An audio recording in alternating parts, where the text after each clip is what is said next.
Chapter 2 of Among the Farmyard People by Clara Dillingham Pierson. This recording is in the public domain. Recording by Claire. The Lamb with the Longest Tail. The sheep are a simple and kind-hearted family, and of all the people on the farm there are none who are more loved than they. All summer they wander in the fields nibbling the fresh sweet grass, and resting at noon in the shadow of the trees. But when the cold weather comes, they are brought up to the farmyard and make their home in the long, low sheep shed. That is always a happy time. The horses breathe deeply and toss their heads for joy, and the cows say to each other, "Glad to have the sheep come up," and even the oxen shift their cuds and look long over their shoulders at the woolly newcomers. And this is not because the sheep can do anything for their neighbors to make them warm or to feed them. It is only because they are a gentle folk and pleasant in all they say. And you know, when people are always kind, it makes others happy just to see them and have them near. Then, when the cold March winds are blowing, the good farmer brings more yellow straw into the sheep shed, and sees that it is warm and snug. If there are any boards broken and letting the wind in, he mends them and shuts out the cold. At this time, too, the horses and cattle stop often in their eating to listen. Even the pigs, who do not think much about their neighbors, root in the corners nearest the sheep shed and prick up their ears. Some bleak morning they hear a faint bleating and know that the first lamb is there. And then from day to day they hear more of the soft voices as the new lambs come to live with the flock. Such queer little creatures as the lambs are when they first come, so weak and awkward. They can hardly stand alone, and stagger and wobble around the little rooms or pens where they are with their mothers. You can just imagine how hard it must be to learn to manage 4 legs all at once. There is one thing which they do learn very quickly, and that is to eat. They are hungry little people, and well they may be, for they have much growing to do, and all of the food that is to be made into good stout bodies and fine long wool has to go into their mouths and down their throats to their stomachs. It is very wonderful to think that a cow eats grass, and it is turned into hair to keep her warm. A goose eats grass and grows feathers, and a sheep eats grass and grows wool. Still, it is so, and nobody in the world can tell why. It is just one of the things that are, and if you should ask why, nobody could tell you the reason. There are many such things which we cannot understand, but there are many more which we can, so it would be very foolish for us to mind when there is no answer to our why. Yes, sheep eat grass, and because they have such tiny mouths, they have to take small mouthfuls.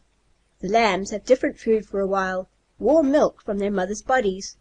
When a mother has a lamb to feed, she eats a great deal, hay, grass, and chopped turnips, and then part of the food that goes into her stomach is turned into milk and stored in 2 warm bags for the lamb to take when he is hungry. And how the lambs do like this milk! It tastes so good that they can hardly stand while they drink it down, and they give funny little jerks and wave their woolly tails in the air. There was one lamb who had a longer tail than any of the rest, and sad to say, it made him rather vain. When he first came, he was too busy drinking milk and learning to walk to think about tails. But as he grew older and stronger, he began to know that he had the longest one.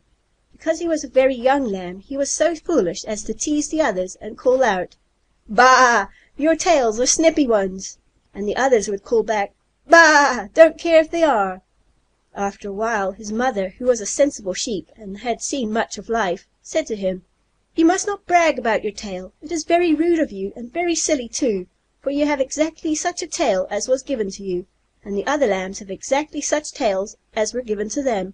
And when you are older, you will know that it did not matter in the least what kind of tail you wore when you were little." She might have told him something else, but she didn't. The lamb didn't dare to boast of his tail after this, but when he passed the others, he would look at his mother, and if he thought she wouldn't see, he would wiggle it at them. Of course, that was just as bad as talking about it, and the other lambs knew perfectly well what he meant. Still, they pretended not to understand. One morning, when his mother's back was turned, he was surprised to see that she had only a short and stumpy tail. He had been thinking so much of his own that he had not noticed hers. "Mother," he cried, "why didn't you have a long tail too?" "I did have once," she answered with a sheepish smile. "Did it get broken?" he asked in a faint little voice. He was thinking how dreadful it would be if he should break his. "Not exactly," said his mother. "I will tell you all about it. All little lambs have long tails." "Not so long as mine, though," said he, interrupted. "No, not so long as yours," she replied. but so long that if they were left that way, always they would make a great deal of trouble. As the wool grows on them, they would catch burrs and sharp prickly things, which would pull the wool and sting the skin. The farmer knows this, so when the little lambs are about as old as you are now, he and his men make their tails shorter. "Oh!" cried the lamb, curling his tail in as far between his legs as he could. "Do you mean that they will shorten my tail, my beautiful long tail?" "That is just what I mean," said his mother, "and you should be very glad of it. When that is done, you will be ready to go out into the field with me. A lot of trouble we should have if the men did not look after such things for us. But that is what men are for, they say, to look after us sheep." "But won't they laugh at me when my tail is shorter?" asked her son. "They would laugh at you if you wore it long. No lamb who pretends to be anybody would be seen in the pasture with a dangling tail. Only wild sheep wear them long, poor things." Now the little lamb wished that he had not boasted so much. Now, when the others passed him, he did not put on airs. Now he wondered why they couldn't have short tails in the beginning. He asked his uncle, an old wether sheep, why this was, and his uncle laughed. "Why, what would you have done all these days if things happened in that way? What would you have had to think about? What could you have talked about?" The little lamb hung his head and asked no more questions. "What do you think?" he called to a group of lambs near by. "I'm going to have one of the men shorten my tail. It is such a bother, unless one does have it done, and mine is so very long." End of chapter 2. Recording by Claire.